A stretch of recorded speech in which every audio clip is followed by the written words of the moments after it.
Welcome, Thunderbird Nation, to the Thunderbird Coaches Show. I'm Jon Smith.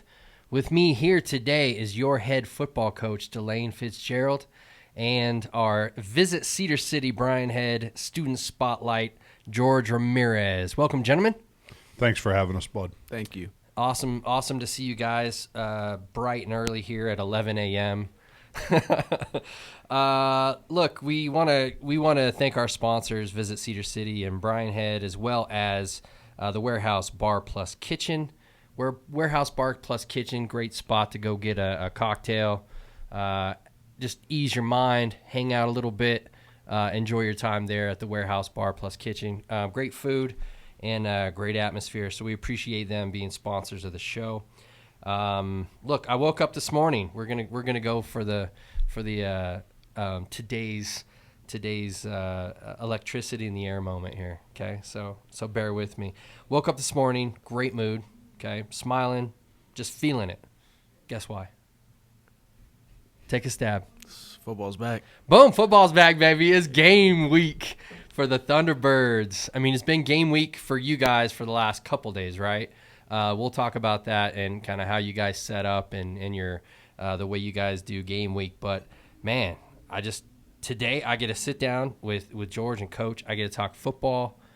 Thunderbirds are in the house. I mean, this is good stuff. Also, I walked over to campus today. I only live like 3 blocks away. So I was like, all right, beautiful day. Electricity's in the air. I'm going to walk down to campus. I get here, and there's like small groups of people dressed in red. Like, I'm talking 50 groups of like 20 people each. And I'm like, what is going on? It kind of felt like a little cult ritual or something. I'm like, what is going on? Turns out it's just freshman orientation. So all those people in Cedar City that drove by campus today, they were freaked out. It's just the freshmen, the young little T-Birds coming to nest, you know? So the fledgling T-Birds are on campus. Coach, I don't know if you saw it when you were walking up the hallway, but there's like literally like 1,000, 2,000 people walking in to get 4,000 plus freshman students. 4,000. I can't count. 4,000. Judge Brother Smith across the desk from us is going to beat that electricity drum to death. I got some blowback last week from the fans that said I was a little harsh to John. Said I might have been a little bit mean to him. So rude is what I think they said. He's going to bang that drum too. But I'm going to be nice. I'm going to be nice. Hey, be yourself. We don't want you to be too nice. I felt an electricity in the air when I woke up this morning also. Good. It's good. It's good. Okay. All right. Well, look, the reality is it is football season is upon us. Had some games this weekend in our conference.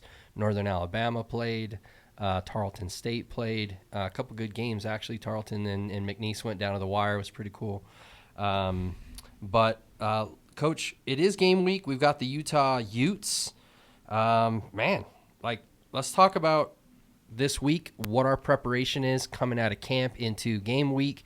Give us the lay of the land on how that works for the T-Birds. First game of the season, you get a couple extra days to prepare. So instead of us having 5 or 6 days to get ready, we take 8 or 9 after 3+ weeks of camp. John, you've had enough of beating on each other, and it's time to break up into scouts and actually get the young men's mind on something other than just beating on each other every day. And we've been on Utah now for a few days. And like the preparation, yesterday was our best day of practice so far. The young men are understanding their assignments, and with us in Utah, there's not a whole lot that we don't know about each other. It's going to come down to who executes the best, who's got the best players and who's able to execute their game plan. Sure. But there's not a lot of secrets. They know exactly what we're going to do and when we're going to do it. We know what they're going to do and when they're going to do it.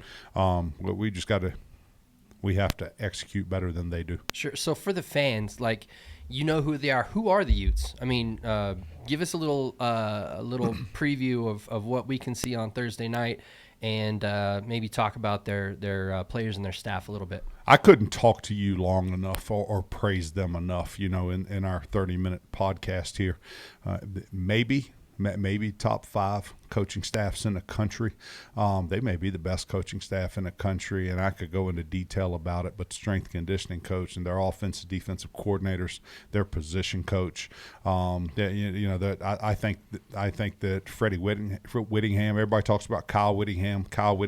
I think Freddie Whittingham is one of, if not the best position coaches in the country, and the fact that he's a tight ends coach plus the recruiting coordinator at the Power 4 level, which doesn't happen these days, pretty extraordinary. But anyway, great coaching staff.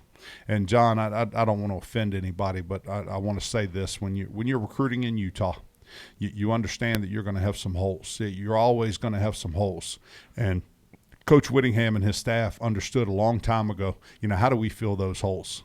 Well, we're going to lift better.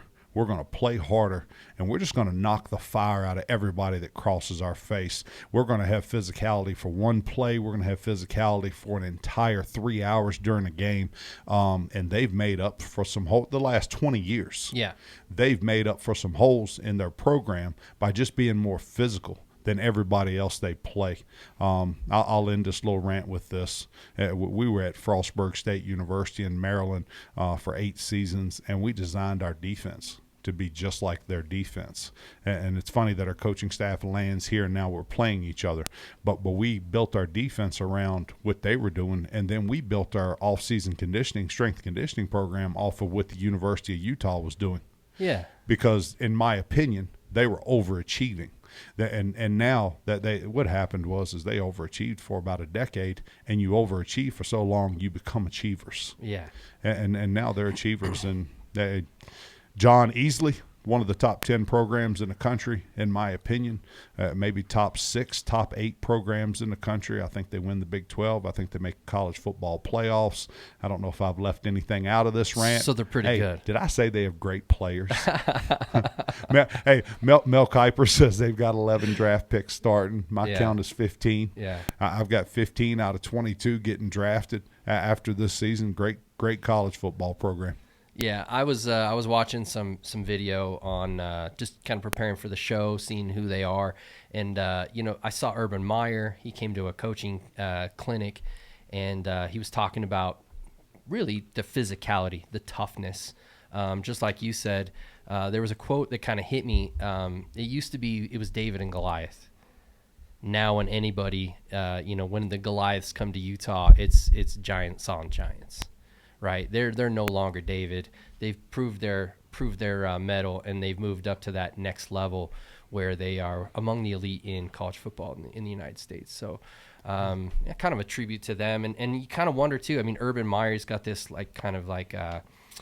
persona that he's like one of the, and he's earned it. He's one of the best football coaches. But you got to think that Whittingham is not really too far behind after what he's done and sustained and built for so long, kind of bringing a different attitude from when Urban Meyer was here. But really, I don't know. If I'm an FBS athletic director and I get a choice of hiring Kyle Whittingham or Urban Meyer, I take Kyle Whittingham. There you go. I hire Kyle Whittingham. Urban Meyer's success at Utah was because of how good Whit was as an assistant coach. Yeah. Urban Meyer won 2 national titles at Florida and a national title at Ohio State. 2 schools that should compete for that all the time. Right. Yeah, Kyle Whittingham's taken a school that had never competed for anything on the national level and put them on the national level. Turned David into Goliath. It's pretty cool. He done a nice job. John, him and Kirby Smart right now, probably my 2 favorite head coaches. So as far as the T-Birds go, we talked about the Utes. We realize they are a very strong team in their own conference, let alone playing us, their FCS opponent. But let's talk about the T-Birds. Great, like you said, great week in practice. Yesterday especially, I was there. Great practice. Offense, defense. I mean, you want to see that battle going back and forth, not just one-sided. I thought everyone was playing hard. Even the last play of practice where it was that jump ball and on the sideline. I mean, it was like, let's go. People were relentlessly running to the football, which is a great sign of a great program, especially on the defense. But, Coach, starting lineups, have you got kind of all the personnel figured out? Where are you guys at now? As far as let's talk about our team and what we're doing to prepare for Utah. Yeah, we know who our two deep are. We know who our starters are and who the backups are. And John, at this level, there's some three deep set positions. What happens as a coaching staff is you're trying to find the best 18 to 22 players on each side of the ball. And we know who our 18 to 22 are on offense and on defense. And then turn around, John, we'll have between 7 and 9 guys that'll just play teams on Thursday night. They're special teams players, and we hope that they're special teams demons and that they'll give us a spark on special teams. We know exactly where we're at there. As far as prep, us just getting ready and running their sets in place and making our scout defense, making their defensive calls, our scout offense, executing their offense to the best of their ability. And I'll end with this one. For us to be as good as we think we can be this fall, and for us to achieve all of our goals this fall. And this young man beside me, he's got a bunch. He's one of the goal setters for our football team. For us to achieve them all, we have to be really good. Our scout teams, our scout offense, scout defense, scout special teams have to give a great effort so that we can have a look that is similar to our game looks. Let's talk about that a little bit for the common or the maybe uneducated fan, which was me.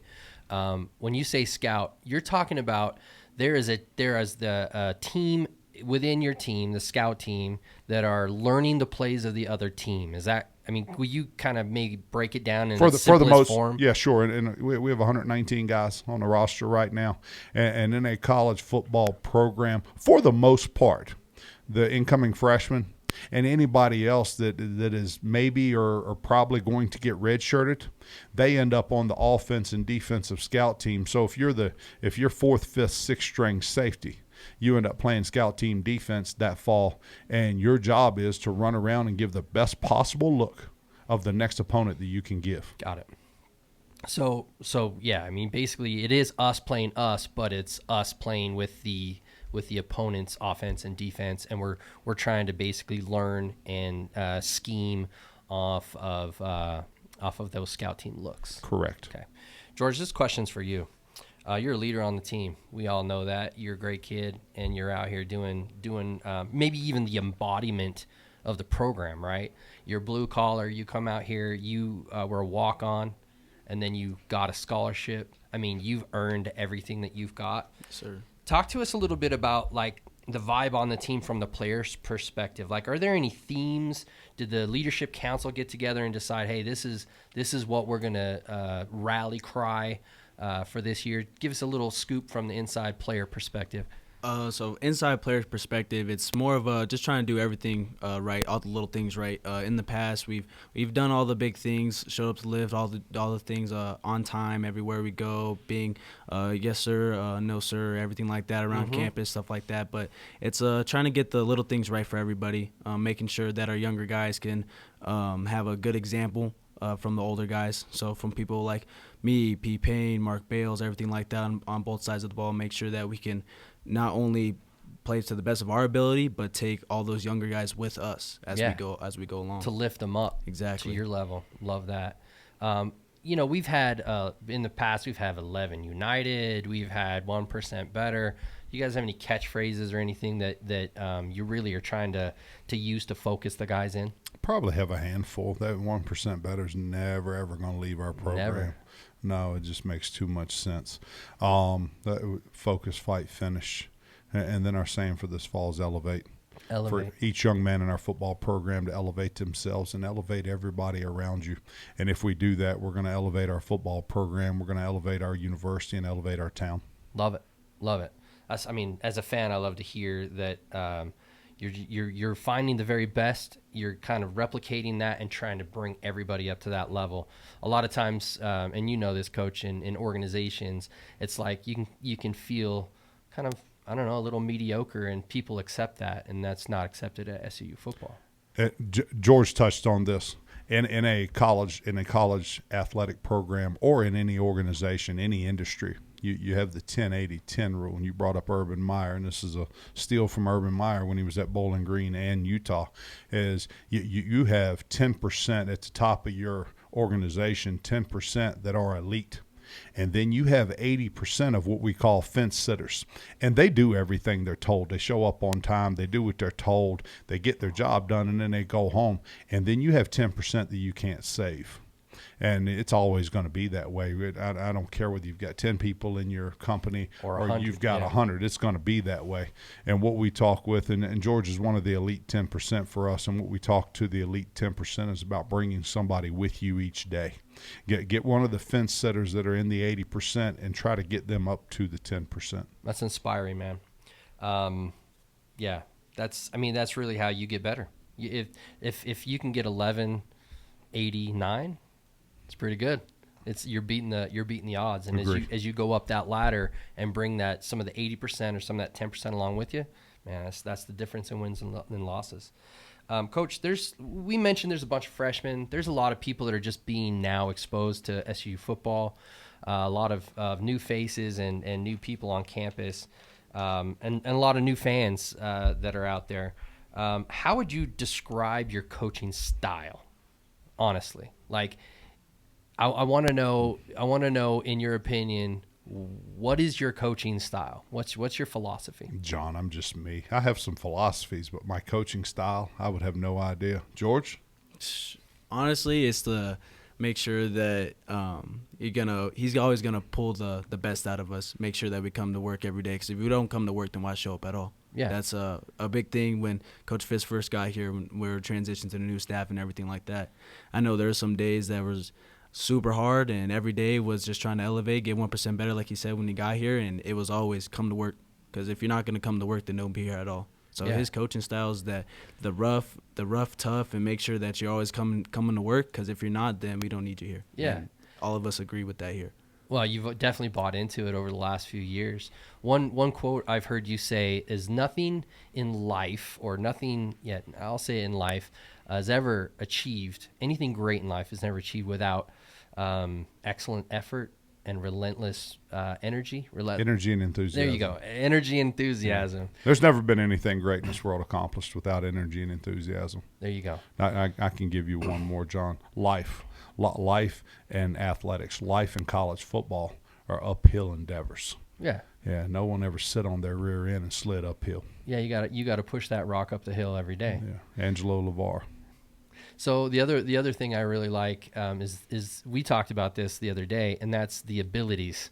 Talk to us about the abilities. No, the abilities: reliability, durability, availability, accountability. And there's about 4 more that I can't think of right now. Yeah, there's a lot of abilities that come before how great you before your athletic ability. Absolutely, yeah. A lot of them. Yeah, and those things you can. I like the culture that you're setting because you're focusing on those abilities. We all know. Look, we all know he's a great athlete. We all know, but the abilities that you were just talking about. You've never been called a great athlete. I've never said that about him.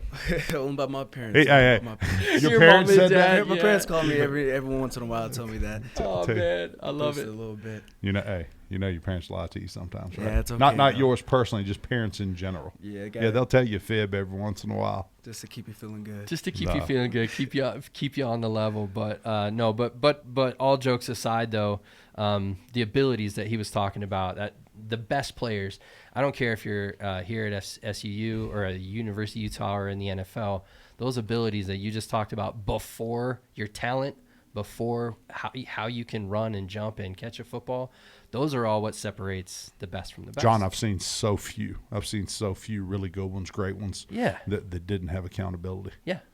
You know, they're accountable to themselves, accountable to their teammates. Yeah. Yeah. Look, I just really wanted to spotlight you as a coach, and the culture that you're instilling here, and I think your style is aggressive. I would say you're an aggressive coach. You love to get after it. You're going to put pressure on the other team from the defensive side and from the offensive side. You want to score as many points as you can. I mean, it's the obvious, but there are some people that are controllers, they're game managers, which comes into the strategy, but the reality is you want to get after it. I like our coaching staff and really like our assistant coaches. I spend a lot of time these days on tone and tempo. I don't know if George would agree with that, but I spend a lot of time with the tone and tempo of our football program, and then I leave the X's and O's these days to our assistant coaches, and who I think are really, really good at their individual positions, or our offense and defensive coordinators, who I think are good. You just kind of let them cook. Yeah, I let them do their thing. Cool. That brings us really to the part of the program I like the best, because, coaches, whatever. But the student spotlight here, the Visit Cedar City Bryan Head Student Spotlight. Today is George Ramirez, my guy. Welcome back to the program. You've been here last year. I remember that. Let's talk a little bit about George Ramirez. You're a senior? Senior this year, yes. So this is the last go. Yep, last one. Yep. Yeah. Tell us a little bit about yourself. Where you're from, maybe the high school, and what position you play. I'm from Mesa, Arizona. I went to Red Mountain High School, and I play safety. Play safety for the T-Birds. And what imprint do you think you want to leave on this program? Like your presence on this program, what did you do to make this place a better place? Honestly, me every day, I always want to leave it better than I found it. Whether it's the program, whether it's me just sitting at the calf, just want to leave anywhere better than I found it. But for me personally, it's just to make sure that everybody knows that every day that you saw me, I gave 110%. I was in there working. You'll never see me slack off, never see me do anything like that, and just lead by example. So this year I've been challenged by Coach Fitz to be more of a vocal leader, be more of a leader like that, because I can do all the lead by example, do all the stuff right, but being able to be a leader that way. So being able to be a leader to guys and making sure that they can grow themselves. If I can do that for them, then I achieve what I need to do. Sometimes we communicate through our actions. Sometimes, man, you just got to let them know, hey, bring it up to this level, or you need to get outside those numbers, or on the hashes, or wherever you need to line up correctly. Whatever it is, having a vocal leader really can help set the tone on defense, especially. Sir. There's a couple questions I have for you. George is in a unique situation, and I've been every time our coaching staff's taken a job, it's been because the job wasn't very good. wasn't very good when you got there. George is in a situation where first year he's here, he went 1-10, 1-10, 5-6, 6-5, and then see what we do this fall. Yeah. But I can tell you from past players and my own experiences, it's a special deal when it's not very good when you get there, and it's really good when you leave. Yeah. Well, it takes players like George to make that happen. It does. That's the facts. What about like a life lesson? What's a life lesson you've learned from coach or a player or coaching staff member that you're gonna hold on to for the rest of your life? I mean, I've learned countless. Just sitting here with Coach Fitz, he has a lot of quotes and all the things that he likes to say. But one thing that always stick with me is the first thing he said when he got here. We had a Zoom meeting actually, and he was saying, stand on a football, see how long you can stand on that football for, and then stand on a stack of books, see which one you're gonna stand on longer. You stand on football for however long, however good your balance is, but that stack of books ain't gonna fail you like that. So making sure to get my education, do all that stuff, build it on the right foundation. Exactly. That's a good one, Coach. I'll give you props there. Never come up with anything originally on my own.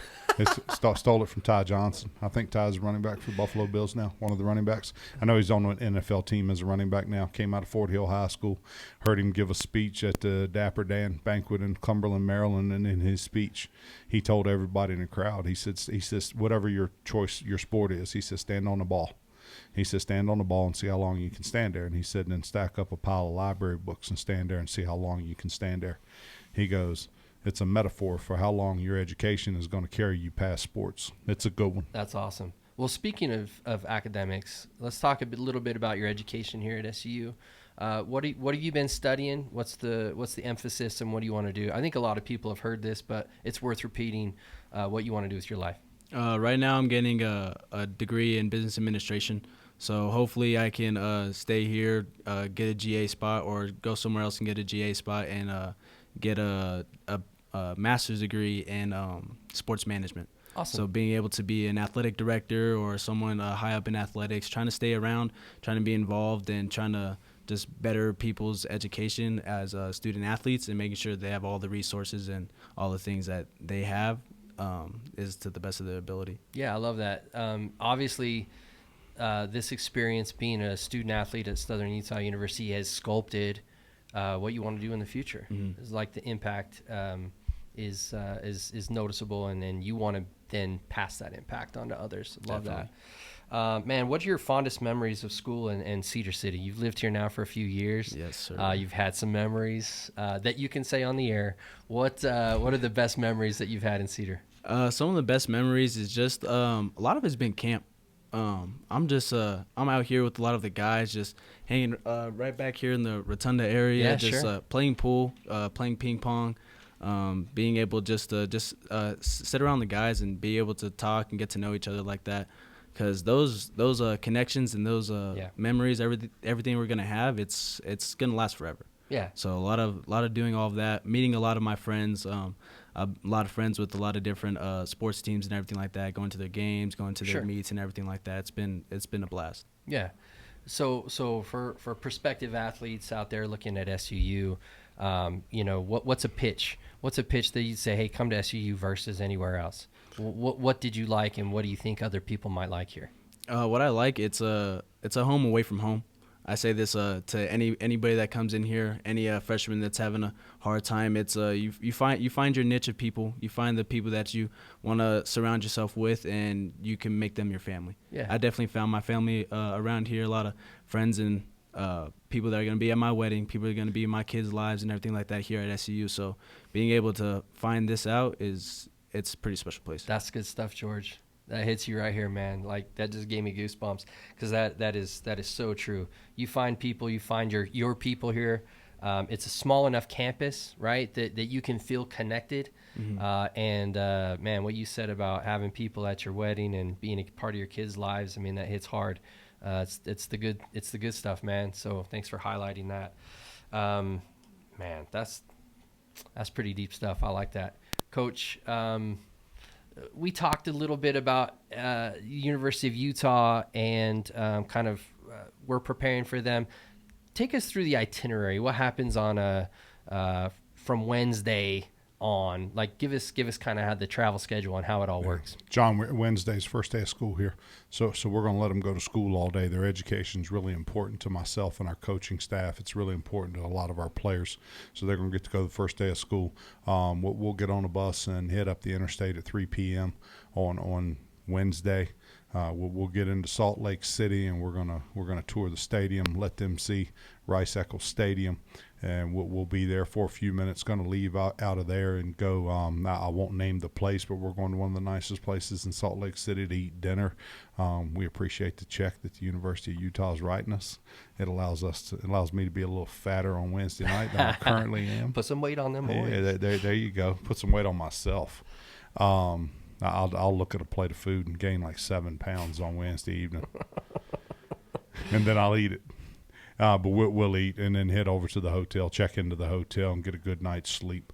We'll get up the next morning and have breakfast, and we'll do walkthrough and stuff at the hotel, and there'll be some position meetings and defensive meetings, and a walkthrough in the parking lot, and then we'll leave the hotel and we will get our pregame meal somewhere in Salt Lake City, and then we're over to the stadium to play.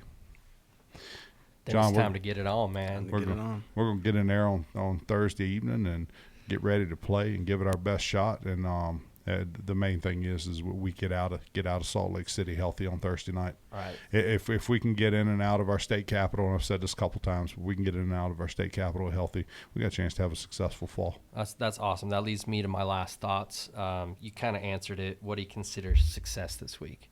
I mean, how are you going to – we realize this is a David and Goliath situation for us, but what takeaways do you want to see from your team? Yeah, David's odds were a little less than ours, so he overcame some odds that were a little more daunting than ours.